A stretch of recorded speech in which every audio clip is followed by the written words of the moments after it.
মানে হলো যে ও হুমকিটা সত্যি, সেটা কোনো ইয়ার্কি নয়। কিন্তু এ কে? মনে হয় এ সুইসাইড বম্বার। সিআইডিকে ফোন করো।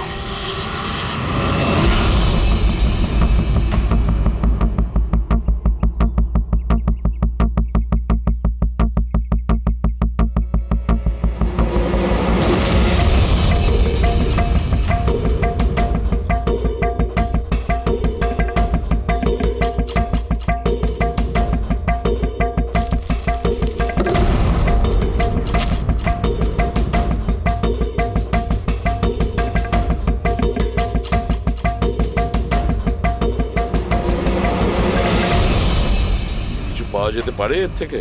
পাওয়ার মতো কিছু নেই বস। বডিতে বডি ডিকম্পোজ হয়ে গেছে, পচে গেছে। তাহলে তো চেনা খুব মুশকিল। না, চেষ্টা করব। সবার আগে এই হাড়ের ওপর যে মাংস টুকরো আছে, টিস্যুতে আছে, এগুলোকে সরিয়ে হাড়টাকে একদম পরিষ্কার করে দেখি। ঠিক আছে। আইডেন্টিফিকেশনের কোনো চান্স আছে? চেষ্টা করব দা। আপাতত আমি লাশটাকে ল্যাবে নিয়ে যাচ্ছি। স্যার, সবাই খুব শকে আছে। কলেজের প্রিন্সিপাল বলছিল কিছুদিন আগে কলেজে হুমকি এসেছিল। কি? Bomb threat sir. কেউ স্টাফ রুমের দেওয়ালে লিখে দিয়েছিল যে এই কলেজটা বন্ধ করো, না হলে এখানে ব্লাস্ট হবে। পুরো কলেজটাকে উড়িয়ে দেওয়ার হুমকি, আর এত ছোট একটা ব্লাস্ট। হয়তো ওর হুমকির একটা ছোট ডেমো। কিন্তু এটা কি ধরনের বোম? সাধারণত যেখানে ব্লাস্ট হয় সেখানে লোহার গুঁড়ো পাবে, কাঁচের গুঁড়ো পাবে, পেরেক পাবে, ধারালো সব জিনিস পাবে। তার কারণ হলো যতটা সম্ভব ক্ষতি করা। ফ্রেডি, একবার দেখাও তো।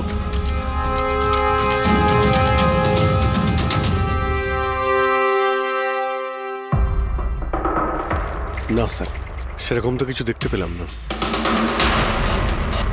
আচ্ছা প্রিন্সিপাল সাহেব, আপনাদের স্টাফ রুমটা কোথায়? সেকেন্ড ফ্লোর, আসুন। চলো।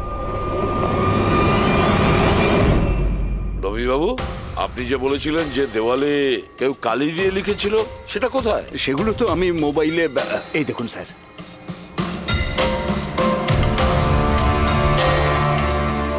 তো আপনারা তো তাড়াতাড়ি কি ছিল এই দেওয়ালটা রং করার? সমস্ত স্টাফেরা খুব ঘাবড়ে গিয়েছিল, সবাই চিন্তা করছিল, আর কলেজের পরিবেশ খারাপ হচ্ছিল। তার উপর এক্সামিনের সময় এসে গেছিল, সেই জন্যই আমি মুছে দিয়েছি। কিন্তু এই পেনটা কে করেছে? ওই তো আমাদের রাম আদর্শ, আমাদের কলেজের কন্ট্রাক্টর, ওই করেছে রং। আমি ভাবলাম যে যদি এই লেখাগুলো মুছে দিই, সবাই কাজে মন দিতে পারবে। আপনি যখন এই হুমকির কথা জানলেন তখন পুলিশে গিয়ে কমপ্লেন করেননি কেন? স্যার, করেছিলাম, পুলিশ এসেও ছিল। ওনারা অনেক জিজ্ঞাসাবাদ করলেন, তারপর ওনারা বলে দিলেন হয়তো কেউ এটা দুষ্টুমি করেছে, তারপর চলে গেলেন। আপনাদের কলেজের করিডোরে সিসিটিভি ক্যামেরা লাগানো আছে না? তো চলুন আমরা গিয়ে দেখি ভিডিও ফুটেজটা, জানা যাবে কে এসেছিল ভেতরে। আমরা ফুটেজ দেখেছি স্যার। কি দেখেছেন? যত লোক বাইরে থেকে ভেতরে এসেছিল আর গিয়েছিল, তারা হয় প্রফেসর বা স্টাফেরা, বাইরের তো কোনো লোকই আসে। কারণ যদি হুমকি দেওয়ারই হয় তো সে স্টাফ রুমে কেন লিখতে যাবে?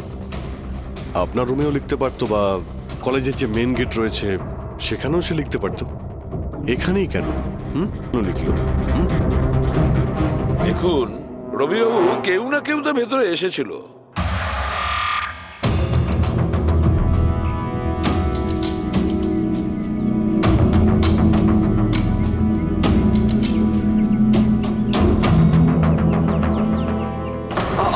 আরে স্যার, স্যার, অভিজিৎ, অভিজিৎ, কি করছো তুমি?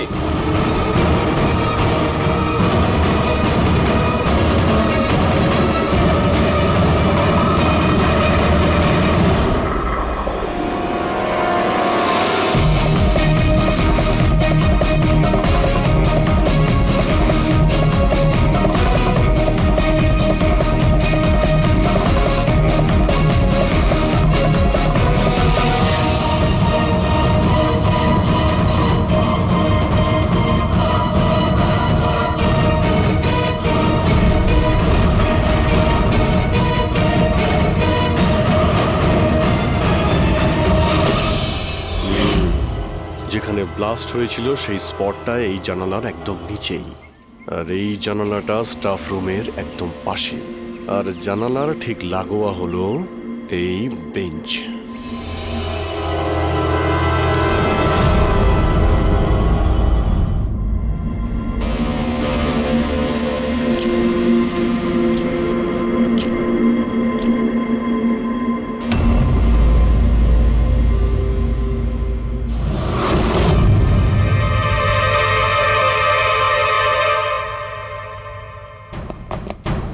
স্যার ক্লাসরুমে যদি ঢুকতেই হতো ওই দরজাটা দিয়ে ঢুকতেন। এরকম হার্ট অ্যাটাক করানোর কি প্রয়োজন ছিল? আরে আমি চেক করছিলাম যে আমাদের বোমবার সে কতটা রিস্ক নিয়েছিল স্টাফ রুমে গিয়ে ওই হুমকি দেওয়া পেন্ট লেখার জন্য। তার মানে স্যার এই যে 65 লেখা বেঞ্চে যে ছেলেটা বসেছিল সেই বোমটা নিচে ফেলেছিল, যা ঠিক ওখানেই পড়েছিল। আর আমরা সবাই কাঁচের টুকরো আর লোহার টুকরো কেন পেলাম না জানো? মানে ওটা হোমমেড বোম ছিল? এক্স্যাক্টলি, এটা হোমমেড বোম ছিল। এই যে বাড়িতে ব্যবহার হয় না ব্লিচিং পাউডার ইত্যাদি, এগুলো দিয়েই বানানো হয়েছিল। সেই কারণেই ওই এভিডেন্স প্যাকেটে ব্লিচিং পাউডারের গন্ধ আসছিল। স্যার এই ব্লিচিং পাউডার ওর ওই বেঞ্চেও লেগে রয়েছে। স্যার তাহলে ওই বডিটা কার ছিল? শালুকে কঙ্কালটা ফরেন্সিক ল্যাবে নিয়ে গেছে, জানা যাবে সেটা কার।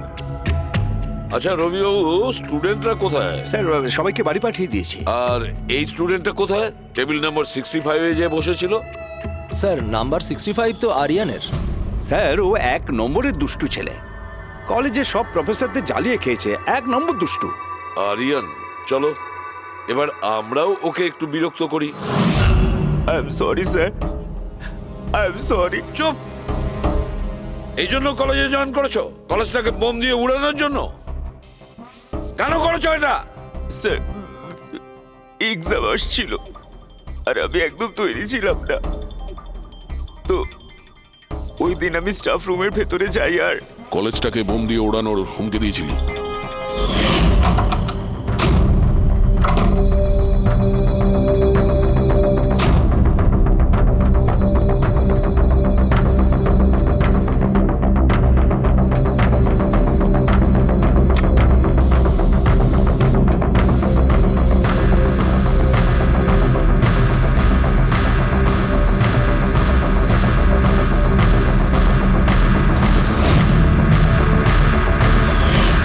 আমি ভেবেছিলাম যে এতে কলেজ ম্যানেজমেন্ট ভয় পেয়ে যাবে আর এক্সামকে পোস্টপোন করে দেবে, যাতে আমি আরেকটু সময় পেয়ে যাই তৈরি হতে। আচ্ছা এইসব বোম টোম বানানো তুমি কোথা থেকে শিখেছো? স্যার ইন্টারনেট থেকে শিখেছি, ওখানেই সব ইনফরমেশন পাওয়া যায়। স্যার ওখান থেকে যে কেউ বোম বানানো শিখতে পারে, আমিও তাই করেছিলাম। আর এক্সামের দিন ক্লাসরুমে আমি এক্সাম শুরু হওয়ার আগে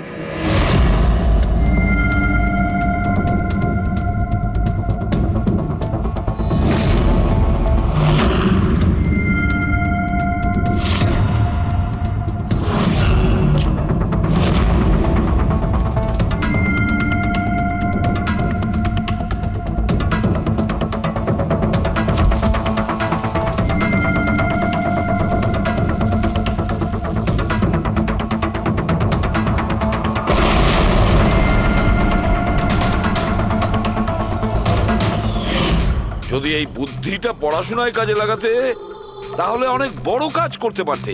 স্যার আমি এইসব এক্সামটা বন্ধ করতে করেছিলাম।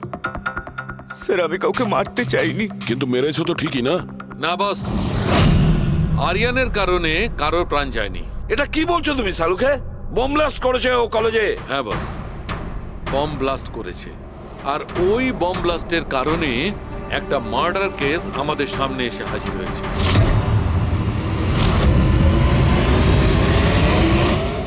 এটা কি বলছো তুমি শালুকে? বোম ব্লাস্ট করেছে ও কলেজে? হ্যাঁ বস, বম ব্লাস্ট করেছে।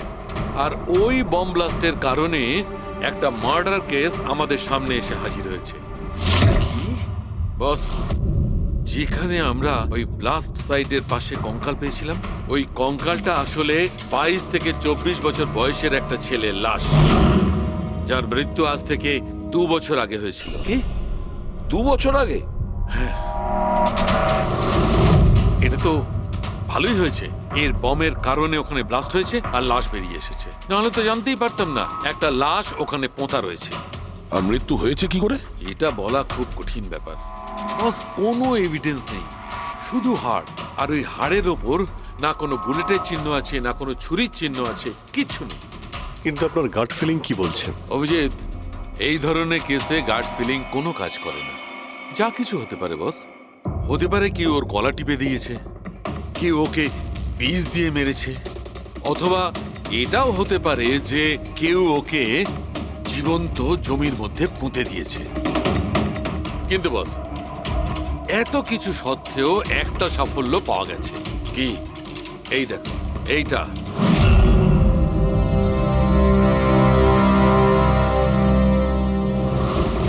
এই সেই ছেলেটা? হ্যাঁ স্যার, এই কলেজে প্রিন্সিপাল হবার আগে আমি কেমিস্ট্রি টিচার ছিলাম। সব ছাত্রছাত্রীদেরই আমি পোক করতাম যাতে কেমিস্ট্রিতে তাদের রুচি আসে, কিন্তু একে কখনো আমায় পোক করতে হয়নি, কারণ প্রথম থেকেই এর কেমিস্ট্রির প্রতি নজর ছিল। খুব ব্রিলিয়েন্ট ছিল স্যার। আর্থ ন্যাশনাল কেমিস্ট্রি অলিম্পিয়াড অ্যাওয়ার্ড 2015, 2 বছর আগে। আগে হ্যাঁ, আমরা এই অ্যাওয়ার্ড পেয়েছিলাম। আর শালুখের কথা অনুযায়ী ওর মৃত্যু 2 বছর আগে হয়েছিল। আপনাকে কেউ কিছু বলেনি যে ও চলে গেছে, ও নিখোঁজ হয়ে গেছে? পুলিশের রিপোর্ট তো নিশ্চয়ই করেছে। না স্যার, আমাকে কেউ কিন্তু বলেনি। কে যেন বলেছিল এর আর ওর বাবার মধ্যে কোনো বনিবনা ছিল না, তাই বাড়ি ছেড়ে চলে আসে। তবে খুবই ব্রিলিয়েন্ট ছেলে ছিল স্যার, পড়ায় খুবই মনোযোগ ছিল। আরে আমাদের কলেজের কেমিস্ট্রি ল্যাবে অ্যাসিস্ট্যান্টের কাজও করত, আর তাতে যা টাকা পেত সেগুলো খরচ করতো না, সবই সঞ্চয় করত। কোনো বিশেষ জিনিসের জন্য ও টাকা জমাতো? ও বলতো যে আমি কোনো এনজিওর সাথে মিলে দুস্থ মানুষদের সাহায্য করব। হ্যালো স্যার, মাইসেলফ প্রণব, কলেজের চেয়ারম্যান আর লোকাল কর্পোরেটর। ইন্সপেক্টর, আমি এসব কি শুনছি যে এই যে ব্লাস্ট হয়েছে সেটা সুইসাইড বম্বারের কাজ? না, কোনো সুইসাইড বোম অ্যাটাক হয়নি, বরং একটা খুন হয়েছে। কোন? আগে হ্যাঁ, আর সেই খুনটা 2 বছর আগে হয়েছিল। আপনারই এক স্টুডেন্ট ছিল আর্থ, ওকেই খুন করা হয়েছিল। গড। ইন্সপেক্টর প্লিজ, আমাদের স্টুডেন্টের ওপর এর একটা খারাপ প্রভাব পড়ছে, আর আমি কলেজটা খুব তাড়াতাড়ি আবার খুলতে চাই। So please I request you, এই কেসটা যত তাড়াতাড়ি সম্ভব সলভ করুন। আমরাও এটাই চাই। Thank you. অ্যান্ড ইয়েস, আপনাদের কোনো রকমের কোনো সাহায্যের প্রয়োজন হলে একটুও দ্বিধাবোধ করবেন না, আমি যা করতে পারি করব। আপাতত শুধু ওর বাড়ির ঠিকানাটা দিলেই হবে। স্যার, আমার মনে হয়েছিল ও আমার উপর রেগে আছে, আমার উপরে অভিমান করেছে। হয়তো ওর রাগ কমে গেলে নিজের থেকেই বাড়ি ফিরে আসবে, কিন্তু কি করে জানো সে ও? কিন্তু আমরা শুনেছি যে আপনাদের মধ্যে সবসময় নাকি কোনো না কোনো ঝামেলা হতো। হ্যাঁ স্যার, এখন রিয়েলাইজ করতে পারছি যে বেশিরভাগ ভুল আমিই করেছিলাম। আমি নিজেকে একজন ভালো বাবা করে তুলতে পারিনি। ও ঘর ছেড়ে কবে গেছিল আপনার মনে আছে? 12ই আগস্ট 2015। বলেছিল কলেজ যাচ্ছে, তারপর আর ফিরে এলো না। আপনি আপনার ছেলের বন্ধু বান্ধবদের জিজ্ঞাসাবাদ করেননি? হ্যাঁ স্যার, করেছিলাম, কিন্তু ওরা কিছু বলতে পারলো না। পুলিশে নিশ্চয়ই কমপ্লেন লিখিয়েছিলেন? প্রত্যেকটা স্টেটের খবরের কাগজে ওর হারিয়ে যাওয়ার খবর ছাপিয়েছিলাম, কিন্তু তাতেও কিছু হয়নি। আমরা ওর রুমটা কি একবার দেখতে পারি? স্যার, ও চলে যাওয়ার পর থেকে ঘরটা বন্ধই রেখে দিয়েছিলাম। যদি আপনারা মনে করেন যে এখান থেকে কিছু নিলে ওর খুনিকে ধরা সম্ভব হবে, তাহলে প্লিজ প্লিজ আপনারা নিতে পারেন। এসব কেমিস্ট্রির বই, আমরা তো কিছু বুঝতেই পারবো না এর। ডক্টর সালুকে স্যারকে পাঠিয়ে দিই, যদি উনি কিছু বলতে পারেন। আচ্ছা, এই যে ফটোগ্রাফটা আছে এইখানে, কলেজের প্রিন্সিপাল স্যারের সঙ্গে যে 4 জন আছে এইখানে, এদের সবাইকে চেনেন আপনি? হ্যাঁ, এরা ওর ছোটবেলাকার বন্ধু। তুষার, লোকেশ, বীর, খুশি, ওরা সব কলেজে একসাথেই পড়তো আর খুব ভালো বন্ধু ছিল। আচ্ছা, এদের সঙ্গে একবার দেখা করি। এদের অ্যাড্রেস দিন তো আমায়। হ্যাঁ,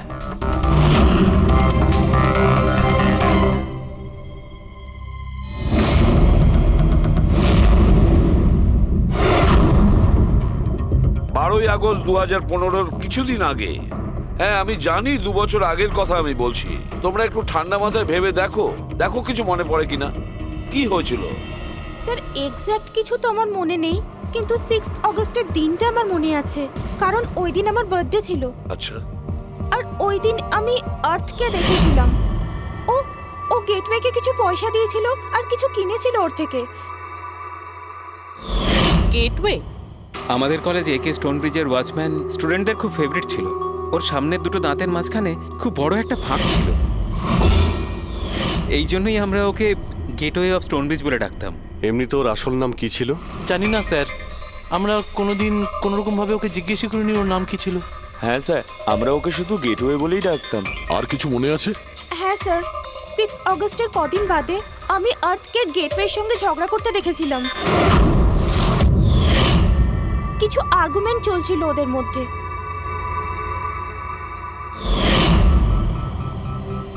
ঠিক আছে, তোমরা যেতে পারো। যদি দরকার পড়ে তোমাদের আবার ডাকবো।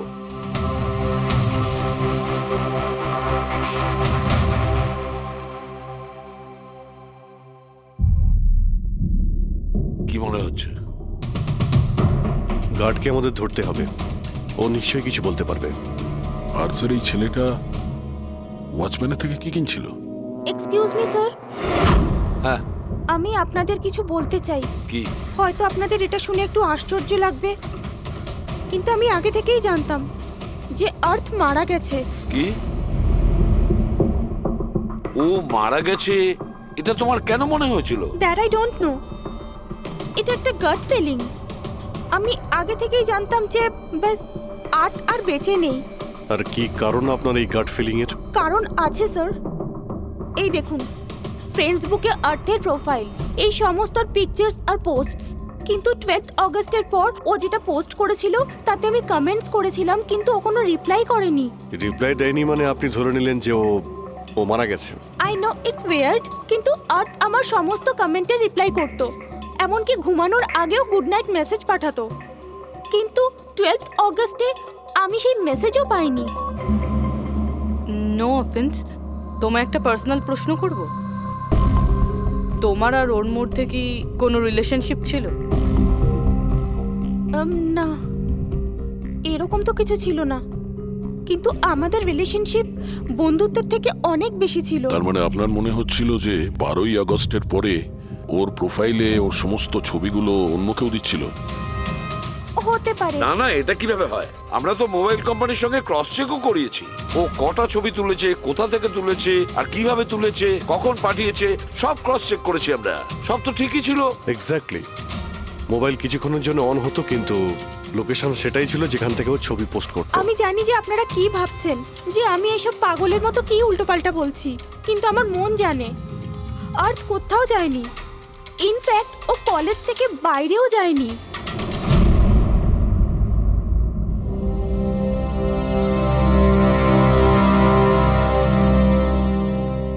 স্যার, হ্যাঁ, স্যার এটা দেখুন,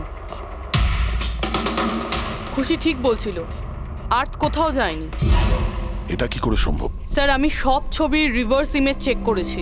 রিভার্স ইমেজ মানে যা থেকে তার ডিটেলসটা পাওয়া যায়? হ্যাঁ স্যার, যদি ধরুন কোনো ছবি আমরা ইন্টারনেটে আপলোড করি, তাহলে সেই ছবির সব ডিটেলস আমরা পেয়ে যাব। কটার সময় তোলা হয়েছিল, কোথায় তোলা হয়েছিল, সব। আর যদি ওই ছবি কেউ কোনো এডিট করতে চায় বা ট্যাম্পারিং করতে চায়, তাহলে আমরা অরিজিনাল ফটোটাও কি আছে সেটা বুঝে যাব। আর স্যার আর্ট 12ই আগস্টের পর থেকে যতগুলো ছবি আপলোড করেছিল, আমি সেগুলোর রিভার্স ইমেজ চেক করেছি। এই দেখুন স্যার, কি পেয়েছি।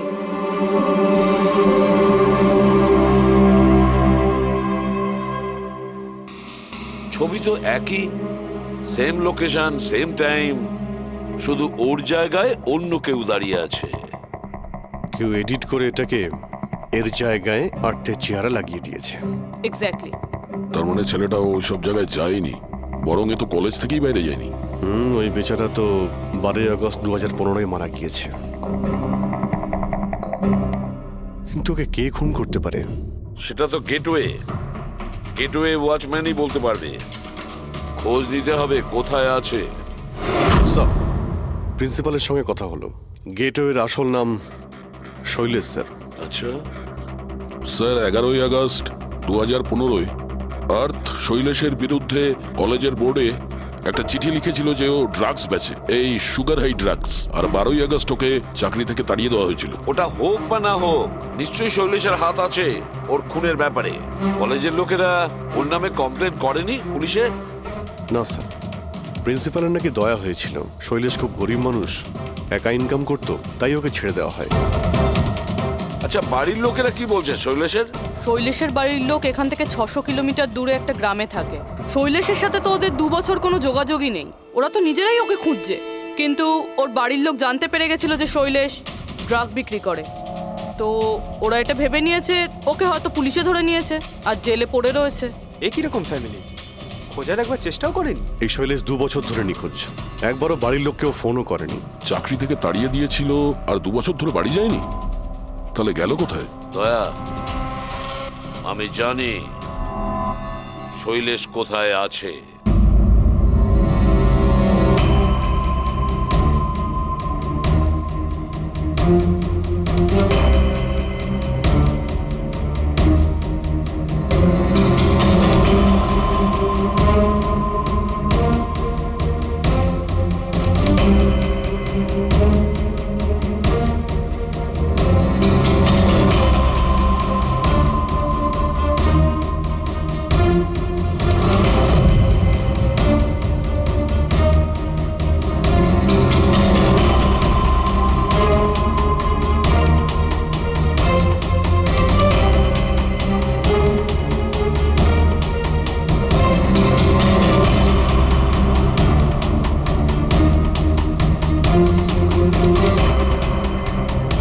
স্যার, স্যার, স্যার পেয়ে গেছি। এই দেখুন।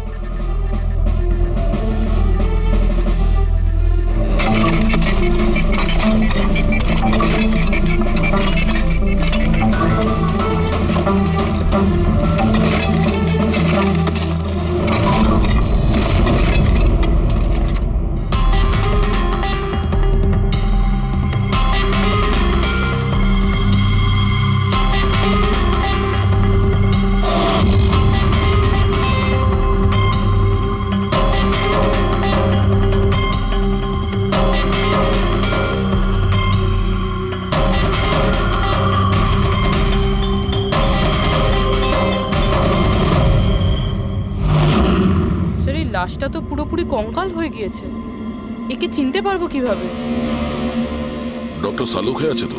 এই লাশটাকে চেনার জন্য ডক্টর সালুখের কোনো প্রয়োজন নেই। এই কঙ্কাল নিজেই তার পরিচয় বলে দিচ্ছে। এই দেখো, এর দাঁতের মাঝখানে গ্যাপ আছে। কলেজের ওয়াচম্যান শৈলেশ কুমার। স্যার, আশ্চর্য ব্যাপার, পার্কিং লটে দুটো লাশ পাওয়া গেল আর কেউ এটার ব্যাপারে কিছু জানেই না। You are right. কারোর তো এটা জানা উচিত ছিল।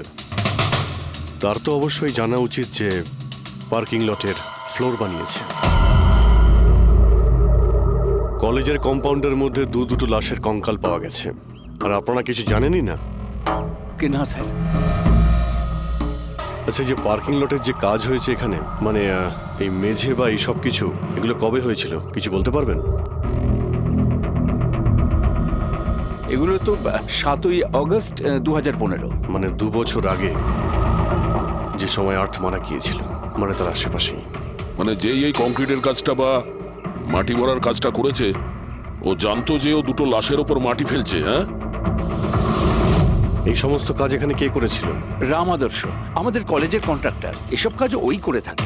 ওই কন্ট্রাক্টর যে অফিসের পেন্টিং করেছিল? আগে হ্যাঁ, এই পার্কিং লট আর মাটি ঢালার কাজ ওই করেছে স্যার। এই রাম আদর্শ থাকে কোথায়? লোকটা তো দেখছি বাড়িটা বেশ ভালোই হাঁকিয়েছে। একজন কন্ট্রাক্টরের এত বড় বাড়ি।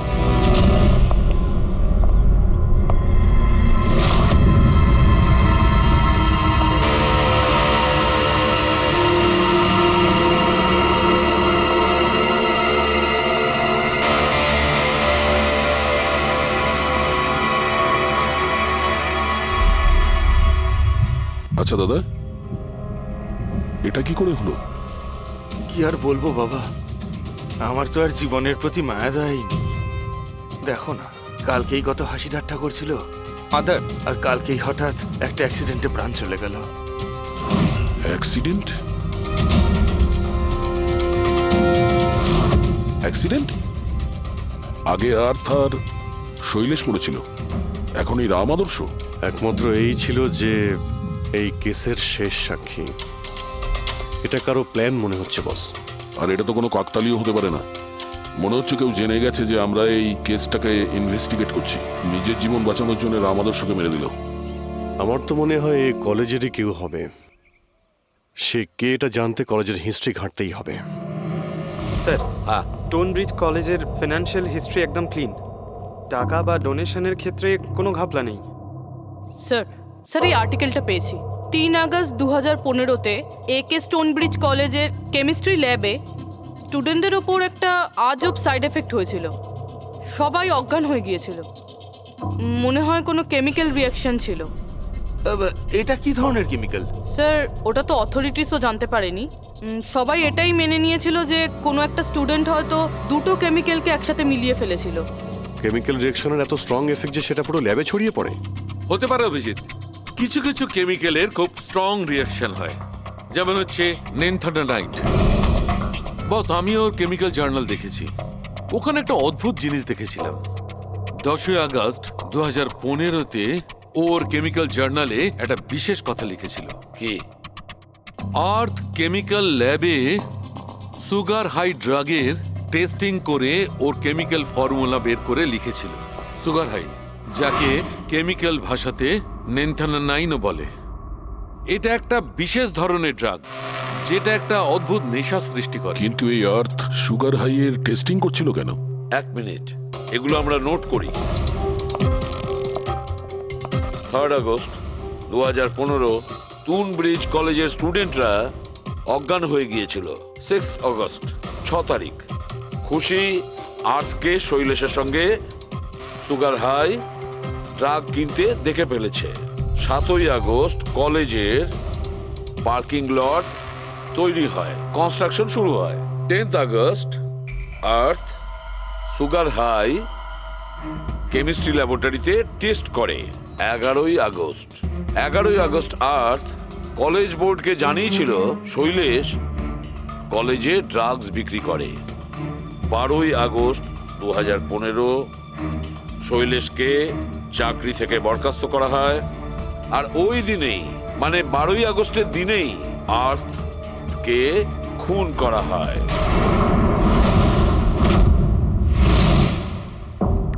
হয়ে গেছে? কি বুঝতে পারলে? স্যার, এতে পুরো গল্পটাই বোঝা যাচ্ছে। এমন কেউ ছিল যে কেমিস্ট্রি ল্যাবেই সুগার হাই ড্রাগস বানাতো। তোমার এরকম কেন মনে হচ্ছে? তালুকে আন্দাজে বলছি না, কনফার্ম। কলেজের মধ্যে কেউ তো একজন ছিল যে সুগার হাই ড্রাগস বানাতো। আর সেটাও রাতে, যখন কেউ থাকতো না। আর তার সঙ্গতে ছিল কলেজের ওয়াচম্যান শৈলেশ। আর সেই ড্রাগসই শৈলেশ কলেজের স্টুডেন্টদের বেচতো। সেই কারণে 3 তারিখে স্টুডেন্টস ল্যাবে অজ্ঞান হয়ে গেছিল স্যার। তার আগের রাতে ড্রাগস বানানোর পরে ওরা ওই জিনিসপত্রগুলো ঠিকমতো পরিষ্কার করেনি, সেই কারণেই হয়তো একটা স্ট্রং কেমিক্যাল রিয়াকশন হয়েছিল। এবারে বুঝতে পেরেছো? সেটা তো বুঝলাম, কিন্তু ভাই আমাকে একটা কথা বলো, আর্থের সন্দেহ কেন হয়েছিল? কারণ স্যার ও ল্যাবে অ্যাসিস্ট্যান্টের কাজ করতো। ও হয়তো দেখেছে স্টোর রুম থেকে কেমিক্যাল আর জিনিসপত্র সরে যাচ্ছে, তখন ওর সন্দেহ হয়। আর যখন এই কেমিক্যাল রিয়াকশনটা হলো, আর তখন ওর বিশ্বাস হয়ে গেল কেউ ল্যাবের ব্যবহার করছে ড্রাগ বানানোর জন্য।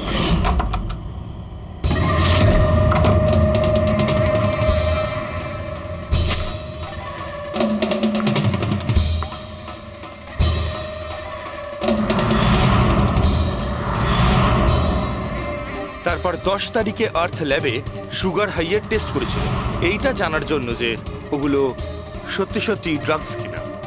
তারপর টেস্টের পরে টেস্টের সমস্ত ডিটেল ও একটা রিপোর্টে লিখে নিল। যখন ওর জানতে পারলো যে এই সুগার হাই একটা ড্রাগস, তখন ও কলেজ বোর্ডকে একটা চিঠি লিখেছিল। যখন এই কথা ওই ড্রাগ বানানো লোকেরা জানতে পারলো, তখন ওরা ভয় পেয়ে গেছিল কে এই আর্থ ওদের কাছে পৌঁছে যাবে, সেই কারণে আর্থকে মেরে দিয়েছিল। তারপরে স্যার শৈলেশকে মারে, যাতে ওর কোনো উইটনেসই না বেঁচে থাকে। কিন্তু স্যার, এরকমটা কে করতে পারে? যে কেউ হতে পারে, যার কেমিস্ট্রির ওপর খুব ভালো দখল আছে আর যে সবসময় ল্যাবে যাতায়াত করতো। স্যার, ওই কলেজের প্রিন্সিপাল, উনি তো শৈলেশকেও পুলিশের কাছে দেননি। কেমিস্ট্রির নলেজ তো লোকেশ, তুষার আর বীরেরও রয়েছে। হায়ার স্টাডির জন্য ওরা বড় বড় ইনস্টিটিউটেও গিয়েছিল, তাও সেটা স্টুডেন্ট লোন বা স্কলারশিপ ছাড়া। এত টাকা পেলো কোথা থেকে ওরা? স্যার, হতে পারে তার মা বাবা দিয়েছে, বা এমনও হতে পারে কোনো বেআইনি কাজ করেছে টাকার জন্য। যে কেউ হতে পারে, এদের মধ্যে কেউ বা বাইরের কেউ, কাউকে ভরসা করা যায় না। একটা কথা, এই আপনাদের এই খুশির ওপর ভরসা আছে স্যার? কেন দয়া? মানে যদি এই খুশি ভরসা করার মতন হয় তাহলে আমার কাছে একটা প্ল্যান আছে। কিরকম প্ল্যান? আর্থ, শৈলেশ আর রাম আদর্শ তিনজনেই মারা গেছে, আর তোমার ষড়যন্ত্র আমি সব জানি। আর যদি তুমি চাও যে এটা গোপন থাকুক, তাহলে আজকে কলেজের পার্কিং লটে 1 কোটি টাকা নিয়ে চলে এসো। এই মেল পড়ে খুনি খুব ঘাবড়ে যাবে, এটা মনে করে যে কেউ তো আছে যে ওর আসল ব্যাপারটা জানে। স্যার, আই এম শিওর আজ রাতেও নিশ্চয়ই আসবে। আর উইটনেসকে মারার চেষ্টাও করবে। তাই তো আমি বলছি স্যার, এসব কিছুর জন্য খুশির জীবনের রিস্ক নেওয়া কি ঠিক হবে? যদি অচেনা কাউকে দেখে খুনি ওখানে না আসে। আর আমাদের এমন কাউকে চাই যে ওই কলেজেই পড়ে। আর যাকে দেখে ওর মনে হয় যে হ্যাঁ, এ হয়তো ওর আসল ব্যাপারটা জানে। খুশি, তুমি একদম ভয় পাবে না, আমাদের টিম ওখানে থাকবে। ওকে, কিচ্ছু হবে না তোমার। এটা জিপিএস মাইক্রোচিপ, তুমি এটা তোমার কাছে রাখবে, আমরা তোমাকে ট্র্যাক করতে থাকবো।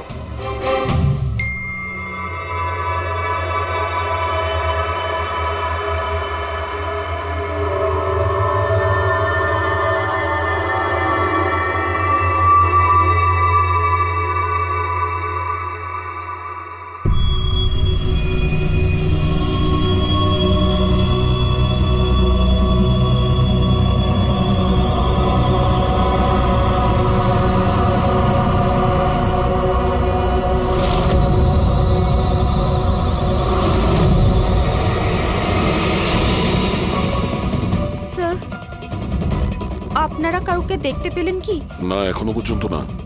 ঘাবড়িও না, তুমি শুধু অ্যালার্ট থেকো ব্যাস। তুমি একদম ভয় পাবে না, আমরা তোমার আশেপাশেই আছি, বুঝেছো? ওকে ওকে স্যার।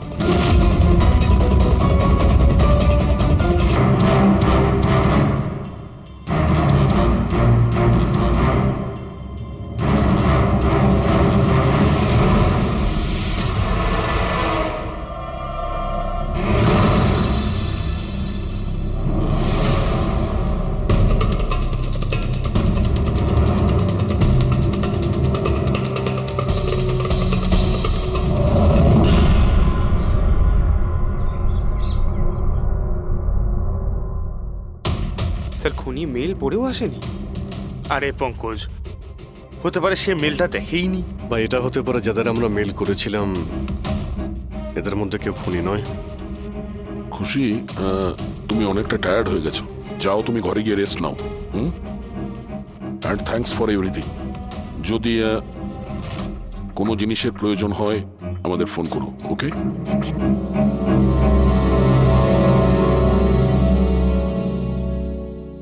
ভাই, এরকম হতেই পারে না যে ওরা মেল পাওয়ার পরে ওখানে চেক করতে আসবে না। রবি, লোকেশনটা ভালো করে চেক করো, যেখানে খুশি ছিল তার আশপাশে আর কে কে ছিল। এই রাম আদর্শের ডিটেলসও চেক করতে হবে, এত বড় লোক কি করে হলো। খুনিকে ব্ল্যাকমেল করছে হয়তো। ব্ল্যাকমেল যদি করেই থাকে তো ওর টাকা কোথা থেকে আসতো? ফ্রেডি, ওর অ্যাকাউন্টটা ভালো করে চেক করো, দেখো ওর কাছে টাকা কোথা থেকে আসতো। স্যার, পেয়ে গেছি। কাল রাতে তুষার, লোকেশ আর বীরের লোকেশন কলেজের আশেপাশেই ছিল। মানে এরা তিনজন মিলে ড্রাগস বানাচ্ছিল? এদের সবার ডিটেলসটা বের করো পঙ্কজ। কিন্তু স্যার, এরা যদি ওখানেই থেকে থাকে তাহলে পার্কিং লটে এলো না কেন? দেখতে এসেছিল হয়তো যে ওদের ব্ল্যাকমেল কে করছে।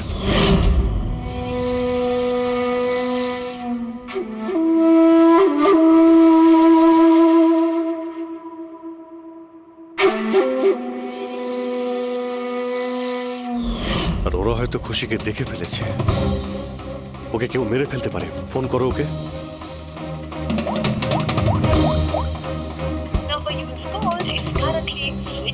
সুইচ অফ আসছে। Switched off? স্যার, এই তো 2 মিনিট আগেও ফ্রেন্ডস বুকে একটা স্ট্যাটাস আপডেট করলো need a break, going on holiday. তাহলে ফোনটা সুইচ অফ হলো কি করে? আচ্ছা, খুশির কিছু ওই চিপ যেটা আমরা দিয়েছিলাম সেটা হয়তো ওর কাছেই আছে। ও লোকেশন ট্র্যাক করে ও কোথায় আছে। স্যার, এই রাম আদর্শর রাম কাহিনী আমার মাথায় ঢুকে গেছে।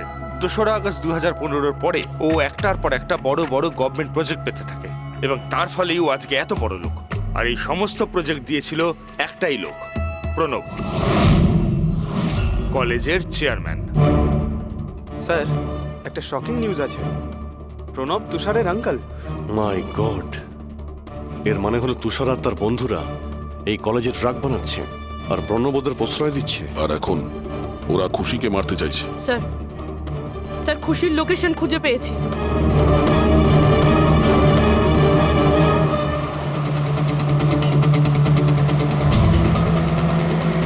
খুশি এখন কোথায় আছে? স্যার কোনো একটা আন্ডার কনস্ট্রাকশন সাইটে গিয়ে আটকে গেছে।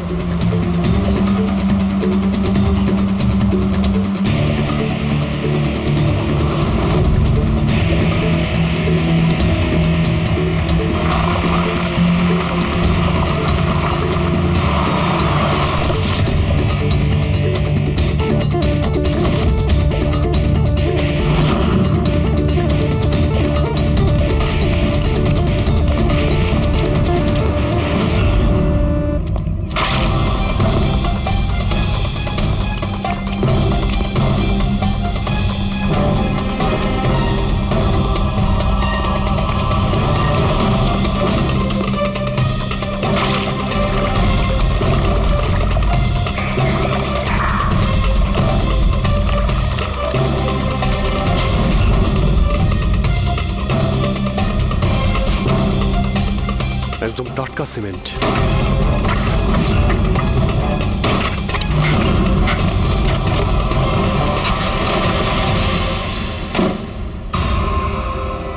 খুশি,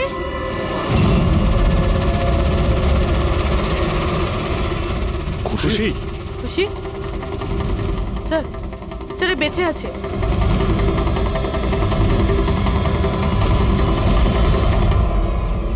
খুশি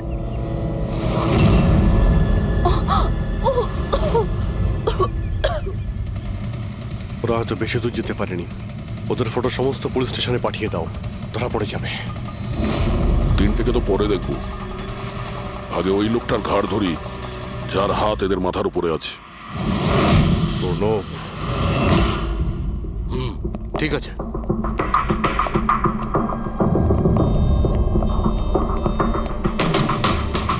আপনারা? আগে হ্যাঁ, ওই দিন তো আপনিই বলেছিলেন যদি কোনোদিন কোনো প্রবলেম হয় আপনার কাছে চলে আসতে। হ্যাঁ, অফকোর্স আই রিমেম্বার। প্লিজ আমাকে বলুন আপনাদের কিভাবে সাহায্য করতে পারি। না ঠিক আছে, আমরা এখানে কিছু জিজ্ঞাসা করতে আসিনি, একটা ব্যাড নিউজ দিতে এসেছি। Bad news? আগে হ্যাঁ, ওই মেয়েটা আছে না খুশি, ও বেঁচে গেছে। খুশি? কে খুশি? চিনি না আমি। কি বলছেন আপনি? আপনি এত নার্ভাস হচ্ছেন কেন? আপনার শরীর ঠিক আছে তো? কিছু ওষুধ টষুধ খাবেন নাকি? নাকি আপনার স্মৃতিশক্তি ঠিক করার জন্য আপনাকে কোন ওষুধ খাওয়াতে হবে? বস, কাজ হয়ে গেছে। স্যার, ওই মেয়েটাকে তো আমরা পুঁতে দিয়েছো। যেভাবে আর্তা শৈলেশকে পুঁতে দিয়েছিলে,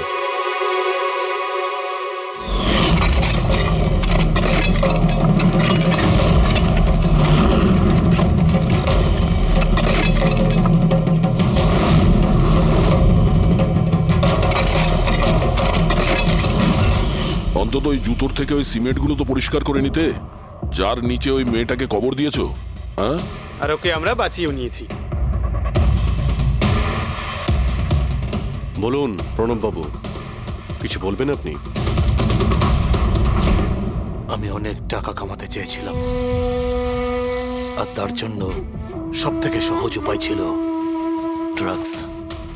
আর আজকালকার ছেলে মেয়েদের এই নেশা করতে বেশি সময় লাগে না। আর তারপর আমি ড্রাগস বাইরে থেকে নিয়ে এসে আমার স্টুডেন্টদের বিক্রি করতে চাইনি। এই জন্য আপনি নিজেই ড্রাগস বানানো শুরু করে দিলেন এই কলেজের ল্যাবে। আর ওগুলো বিক্রি করার দায়িত্ব দিয়ে দিলে ওয়াচম্যান শৈলেশকে। আর আর্থ যখন তোমার সত্যিটা জানতে পেরে যায় তখন তুমি ওকে মেরে ফেলো। আর শৈলেশকেও মেরে দিয়েছেন। যাতে কোনো উইটনেস না থাকে? হ্যাঁ, তোমার কি মনে হলো আর্থের ফোনটাকে এখানে ওখানে পাঠিয়ে দিলেই পুলিশ বোকা বনে যাবে? হ্যাঁ, তোমাদের মধ্যে সেই মহান ব্যক্তিটি কে যে আর্থের মোবাইল নিয়ে ভারত ভ্রমণ করতে বেরিয়েছিল? ও, সেটা তুমি ছিলে? হ্যাঁ, সোশ্যাল মিডিয়াতে ফটো আপলোড করার খুব শখ না তোমার? অনেক শহর তুমি ঘুরেছ, কিন্তু আসামি যতই ঘুরুক শেষে তাকে একটাই জায়গায় আসতে হয়, জেল। তোমরা তিনজন সেখানেই যাবে। আর খুব তাড়াতাড়ি তোমার ভাইপো তুষার আর তার দুজন সঙ্গী লোকেশ আর বীর, ওরা ওখানে চলে আসবে। হ্যাঁ,